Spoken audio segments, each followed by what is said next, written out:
5 ang naitalang patay, 4 ang missing at 23 ang sugatan sa naranasang malawakang pagbaha sa Maguindanao del Sur nitong weekend dulot ng pag-apaw ng Rio Grande de Mindanao, Liguasan Marsh at Pulangi River. Ayon kay Maguindanao del Sur Provincial Disaster Risk Reduction Management Office Head Amir Jihad Team Ambulodo, umakyat pa sa 17 bayan ng lalawigan ang lubog ngayon sa baha na kinabibilangan ng bayan ng Pagalungan, Datu Muntawal, Datu Piang, General Salipada kay Pindaton, Datu Abdullah Sangki, Datu Salibo, Mama Sapano, Sultan Sabarongis, Sharif Saidona Mustafa Ampatuan, Datu Unsay, Datu Saudi Ampatuan, Sharif Agwak, Raja Buayan, Datu Anggal Midtimbang, Paglat at Bayan ng Pandag. Dahil dito, nasa 68,553 pamilya na ang apektado matapos pasukin ng lagpas taong tubig baha ang mga bahay.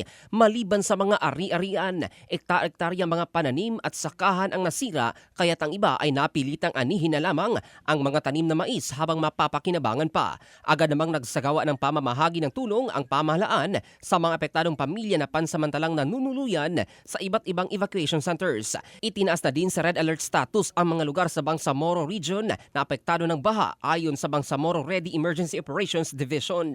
Maliban sa ilang bahagi ng Maguindanao del Sur ay nakaranas din ng pagbaha ang ilang bayan sa North Cotabato, partikular na sa bayan ng Pikit na nag-uugnay sa mga apektadong bayan sa Maguindanao del Sur dahil pa rin sa pag-apaw ng pinakamalaking ilog na Rio Grande ng Mindanao.